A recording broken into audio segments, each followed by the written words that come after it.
ओम शांति। 9 दिसंबर 2020 की प्रातः मुरली बाप दादा की साकार महावाक्य है। बाबा बोले, मीठे बच्चे, जो संकल्प ईश्वरीय सेवा अर्थ चलता है उसे शुद्ध संकल्प व निर्संकल्प ही कहेंगे, व्यर्थ नहीं। प्रश्न है, विकर्मों से बचने के लिए कौन सी फर्ज अदाई पालन करते भी अनासक्त रहो? उत्तर है, मित्र संबंधियों की सर्विस भले करो, लेकिन अलौकिक ईश्वरीय दृष्टि रखकर करो, उनमें मोह की रग नहीं जानी चाहिए। अगर किसी भिखारी संबंध से संकल्प भी चलता है तो वो विकर्म बन जाता है। इसलिए अनासक्त होकर फर्ज अदाई पालन करो। जितना हो सके देही अभिमानी रहने का पुरुषार्थ करो। ओम शांति। आज तुम बच्चों को संकल्प, विकल्प, निर्संकल्प अथवा कर्म, अकर्म और विकर्म पर समझाया जाता है। जब तक तुम यहाँ हो तब तक तुम्हारे संकल्प जरूर चलेंगे। संकल्प धारण किए बिना कोई मनुष्य एक क्षण भी रह नहीं सकता है। अब यह संकल्प यहाँ भी चलेंगे, सतयुग में भी चलेंगे और अज्ञान काल में भी चलते हैं, परंतु ज्ञान में आने से संकल्प नहीं, क्योंकि तुम परमात्मा की सेवा अर्थ निमित्त बने हो। तो जो यज्ञ अर्थ संकल्प चलता वो संकल्प नहीं, वो निर्संकल्प ही है। बाकी जो फालतू संकल्प चलते हैं अर्थात कलियुगी संसार और कलियुगी मित्र संबंधियों के प्रति चलते हैं, वो विकल्प कहे जाते हैं, जिससे ही विकर्म बनते हैं और विकर्मों से दुख प्राप्त होता है। बाकी जो यज्ञ प्रति अथवा ईश्वरीय सेवा प्रति संकल्प चलता है वो गोया निर्संकल्प हो गया। शुद्ध संकल्प सर्विस प्रति भले चलो।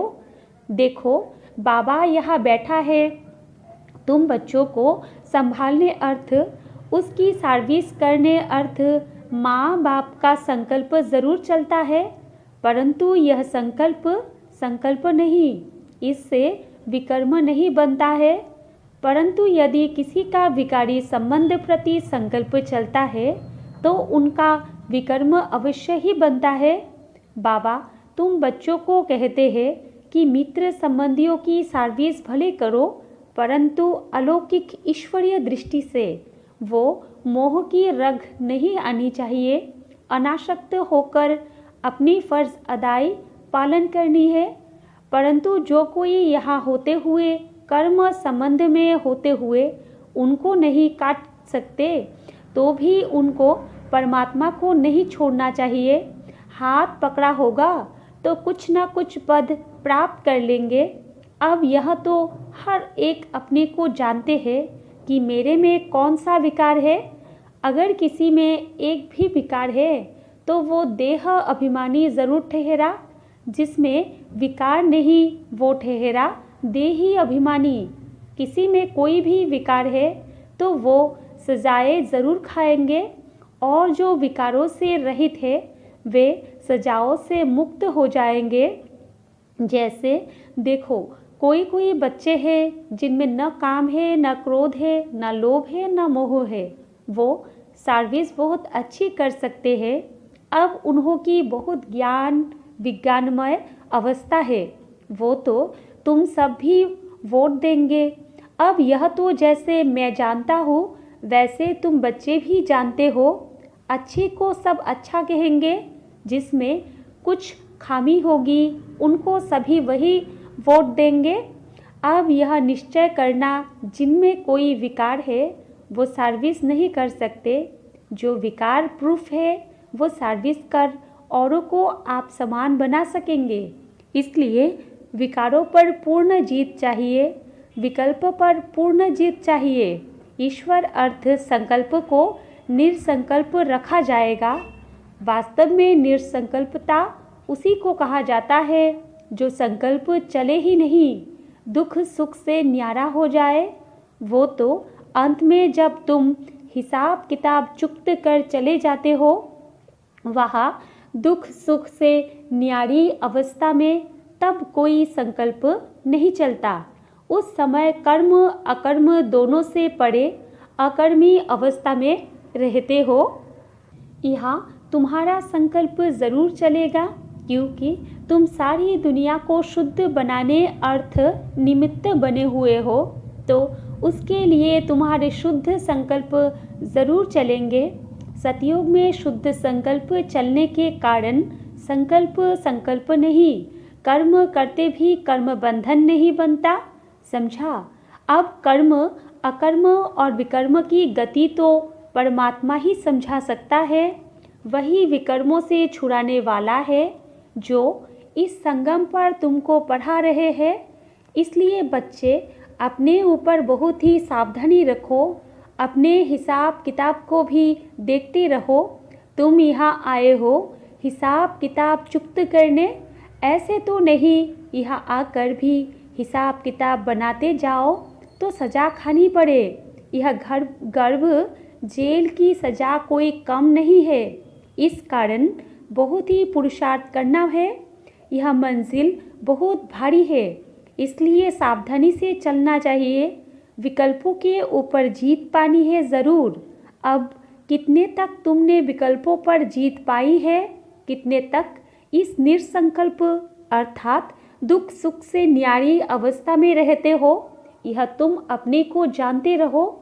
जो खुद को नहीं समझ सकते हैं वो मम्मा बाबा से पूछ सकते हैं, क्योंकि तुम तो उनके वारिस हो, तो वो बता सकते हैं। निरसंकल्प अवस्था में रहने से तुम अपने तो क्या किसी भी विकारी के विकर्मों को दबा सकते हो। कोई भी कामी पुरुष तुम्हारे सामने आएगा तो उसका विकारी संकल्प नहीं चलेगा।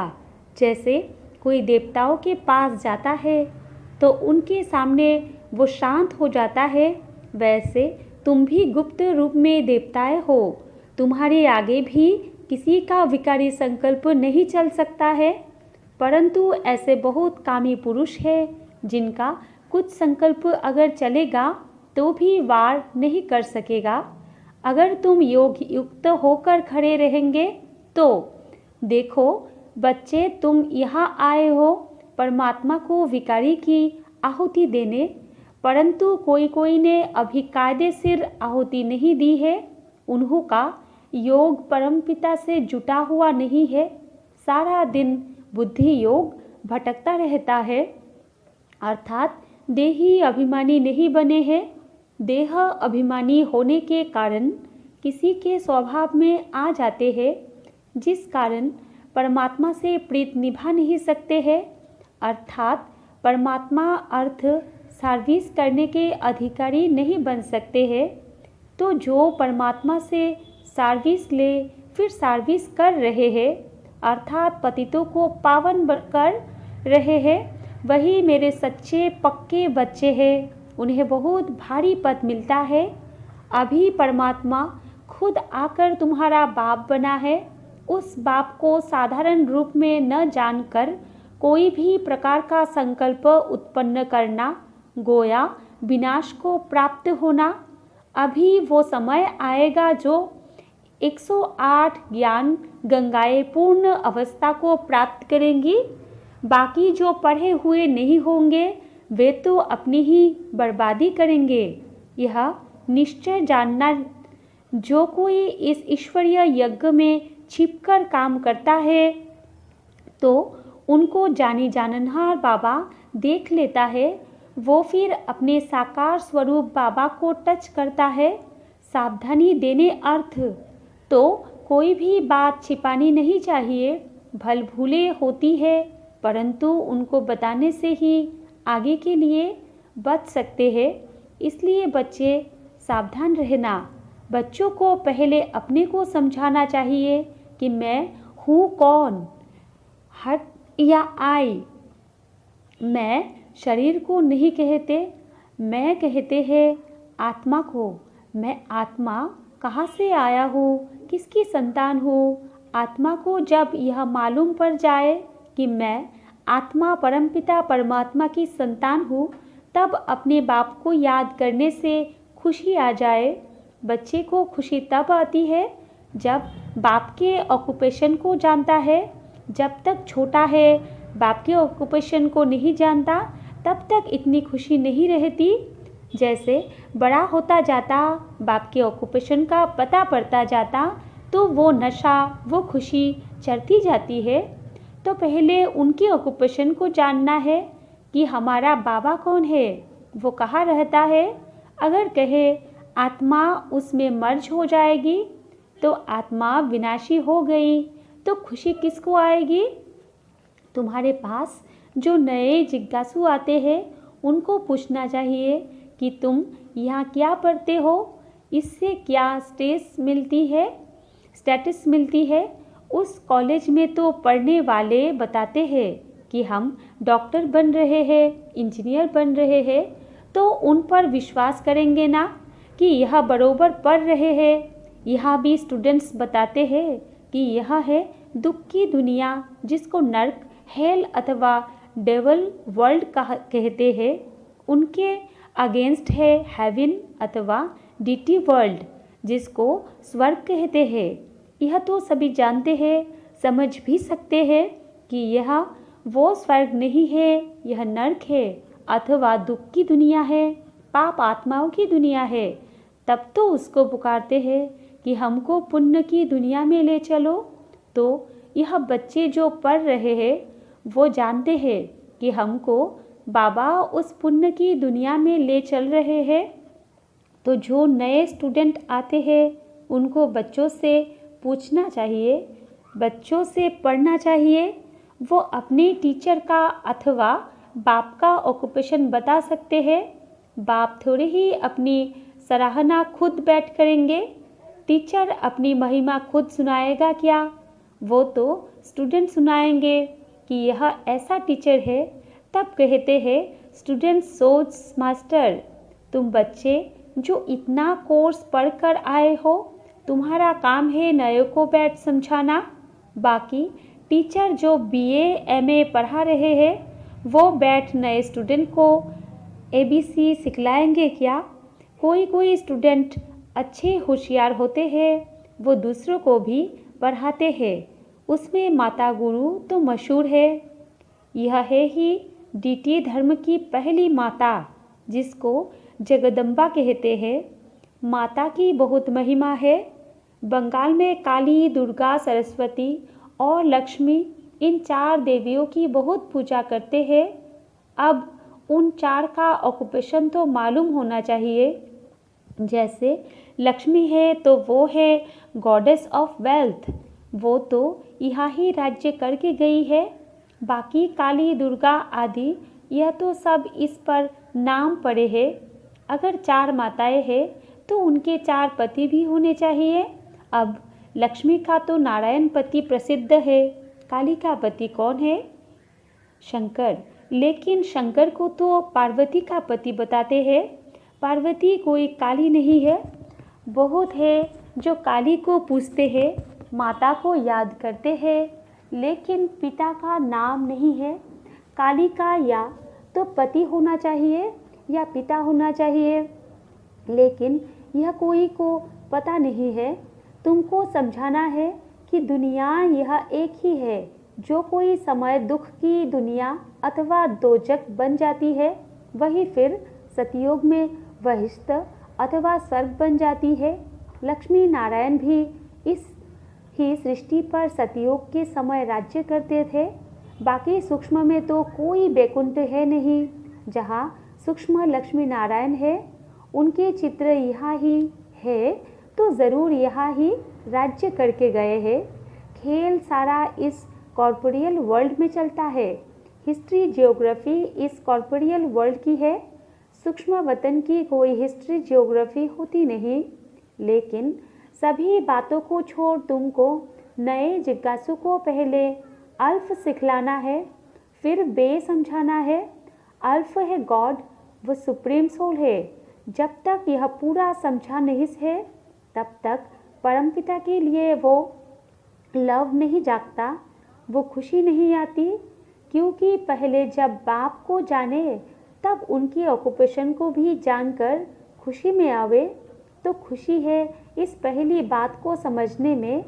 गॉड तो एवर हैप्पी है, आनंद स्वरूप है, उनके हम बच्चे हैं तो क्यों ना वो खुशी आनी चाहिए, वो गुदगुदी क्यों नहीं होती। I am son of God, I am ever happy master God, वो खुशी नहीं आती तो सिद्ध है अपने को सन माना बच्चा नहीं समझते हैं। God is ever happy but I am not happy, क्योंकि फादर को नहीं जानते हैं। बात तो सहज है, कोई कोई को यह ज्ञान सुनने के बदले शांति अच्छी लगती है, क्योंकि बहुत है जो ज्ञान उठा भी नहीं सकेंगे। इतना समय कहा है, बस इस अल्फ को भी जानकर साइलेंस में रहे तो वो भी अच्छा है। जैसे सन्यासी भी पहाड़ों की कंदराओं में जाकर परमात्मा की याद में बैठते हैं, वैसे परमपिता परमात्मा की उस सुप्रीम लाइट की याद में रहो तो भी अच्छा है। उसकी याद से सन्यासी भी निर्विकारी बन सकते हैं, परंतु घर बैठे तो याद कर नहीं सकते, वहाँ तो बाल बच्चों में मोह जाता रहेगा। इसलिए तो सन्यास करते हैं, होली बन जाते तो उसमें सुख तो है ना। सन्यासी सबसे अच्छे है, आदि देव भी सन्यासी बना है ना। यह सामने उनका आदि देव का मंदिर खड़ा है जहाँ तपस्या कर रहे हैं। गीता में भी कहते हैं देह के सभी धर्मों का सन्यास करो। वो सन्यास कर जाते तो महात्मा बन जाते। गृहस्थी को महात्मा कहना बेकायदे है। तुमको तो परमात्मा ने आकर सन्यास कराया है। सन्यास करते ही है सुख के लिए। महात्मा कभी दुखी नहीं होते। राजाएं भी सन्यास करते हैं तो ताज आदि फेंक देते हैं। जैसे गोपी चंद ने सन्यास किया तो ज़रूर इसमें सुख है। अच्छा, मीठे मीठे सिकिला देव बच्चों प्रति माता पिता बाप दादा का याद प्यार और गुड मॉर्निंग। रूहानी बाप की रूहानी बच्चों को नमस्ते, और हम रूहानी बच्चों की रूहानी माता पिता बाप दादा को भी याद प्यार गुड मॉर्निंग और नमस्ते नमस्ते नमस्ते। धारणा के लिए मुख्य सार 1 नंबर पॉइंट है, कोई भी उल्टा कर्म छिपकर नहीं करना है। बाप दादा से कोई भी बात छिपानी नहीं है, बहुत बहुत सावधान रहना है। 2 नंबर पॉइंट है, स्टूडेंट सोज मास्टर, जो पढ़ा रहे हैं वो दूसरों को पढ़ाना है। एवर हैप्पी गॉड के बच्चे हैं, इस स्मृति से अपार खुशी में रहना है। वरदान है, हर आत्मा को उच्च उठाने की भावना से रिगार्ड देने वाले शुभ चिंतक भव। विस्तार है, हर आत्मा के प्रति श्रेष्ठ भावना अर्थात उच्च उठाने की व आगे बढ़ाने की भावना रखना अर्थात शुभ चिंतक बनना। अपनी शुभ वृत्ति से शुभ चिंतक स्थिति से अन्य के अवगुण को भी परिवर्तन करना।